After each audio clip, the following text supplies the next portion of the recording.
All right, everyone, welcome back. This is Jess and Alex with Forget Me Not Sailing. This is part two of Meet the Boat. So today I'm going to be talking through a lot of the specifics on the boat itself. So we are on a 42-foot Kelsail Kelly.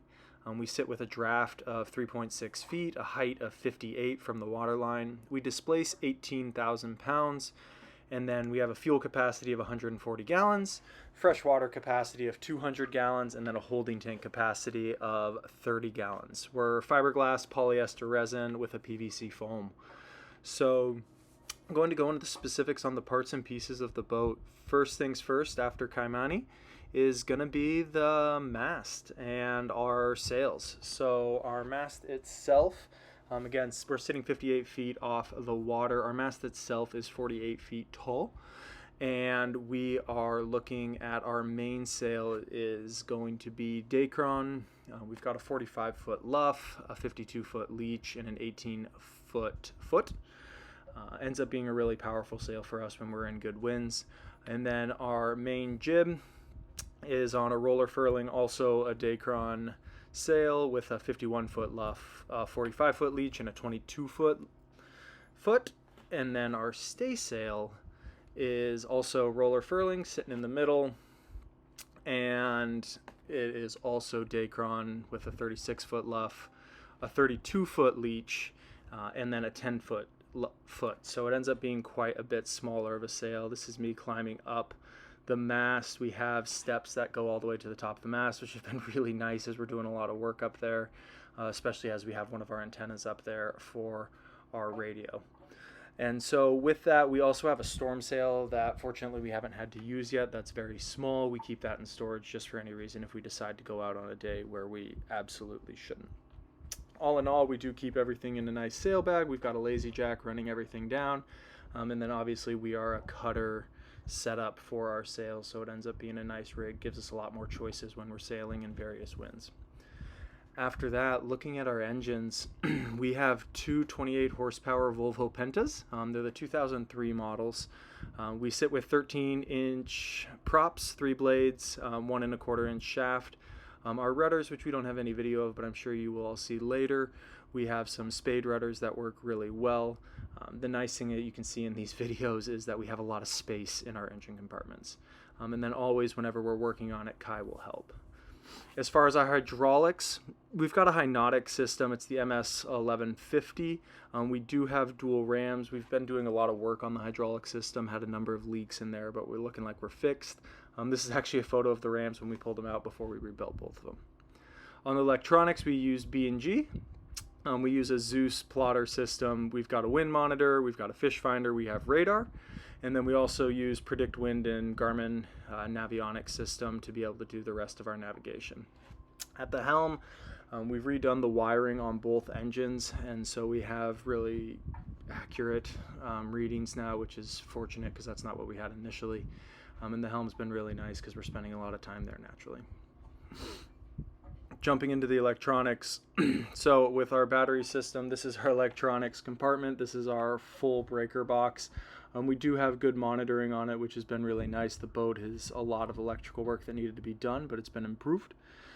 We have 3 280 amp hour lithium ion phosphate batteries, iron phosphate batteries, which gives us a lot of power and then also makes me feel better because the iron is a lot more stable than just lithium ion batteries. And then we use a Victron system. This is a little bit working on the electrical system as we were doing a rewiring for a lot of our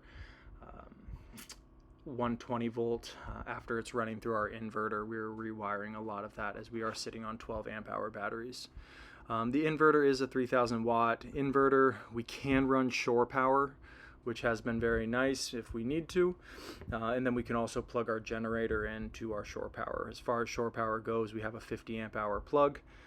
The engines themselves have their own starting batteries, but the alternators also go into charging our full system. So if for any reason we have no sun and we don't want to run the generator, we can just start our engines and use the diesel from our engines and the alternators to charge our batteries a little bit. That said, most of the time we are trying to utilize our solar. With those 280 amp hour banks, we usually get about 4 or 5 days without sun before we need to run the generator. These are our solar panels, so we have 2 on the side, 1 on port, 1 on starboard, and then 3 on the aft, sitting over on our davit. The solar charge is really good. We end up needing about 1 or 2 days of full sunlight to fully charge our battery system. The MPPT systems is what we're using to convert. We have a separate one on a separate breaker running to each of our battery banks. And then last but not least, for our generator, we run a Honda 2200i. It has been very nice, and we'll use that actually for our water maker. This is our AC. Our AC system runs very well. We do need shore power or the generator to run it, just as the amperage draw is extremely high. That said, that's usually when we're sitting somewhere during the summer that we really need it. When we have wind, the breeze is enough. This is our water maker. So we have a permanent water maker sitting underneath. The water maker itself is a Rainman 37 gallon per minute water maker. Internal installation, runs the compressor there. It draws through the through hole. This is our fridge and our freezer system, just going into the 2 temperature gauges, and then our compressor sitting down underneath. This has been really nice, as we do have a fully working fridge and freezer, just to be able to keep food fresh for a longer period of time. Jumping into the bathrooms, because everyone's concerned about the heads. We have Headhunter Royal Flush systems and a Paragon water pressure system. We have 2 heads. We have one that's sitting on the fore side, on the port side, and then one that's the main head that you're seeing here, that's on the starboard side.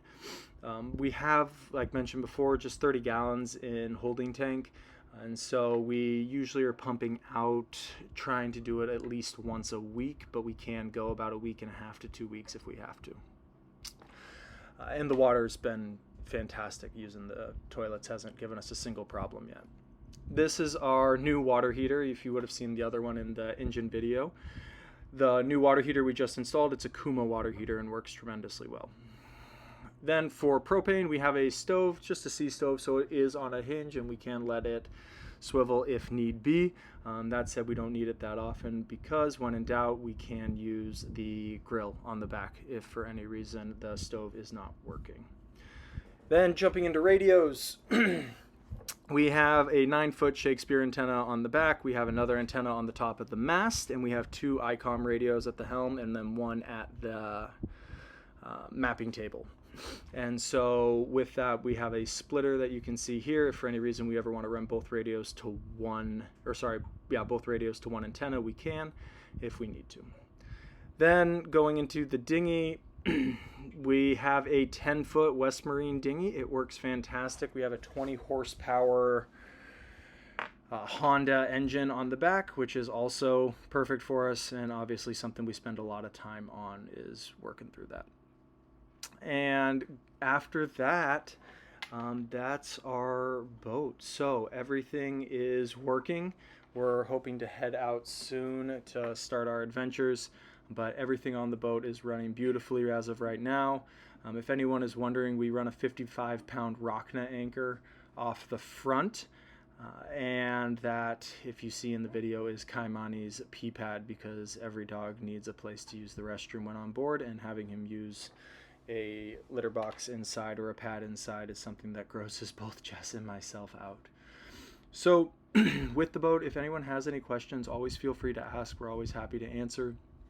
Everything has been running really well for us as of right now, and this is where we're at. So we're looking to head out. We're looking to represent the Alaska flag well as we sail for the Caribbean, and hope to see everyone very soon.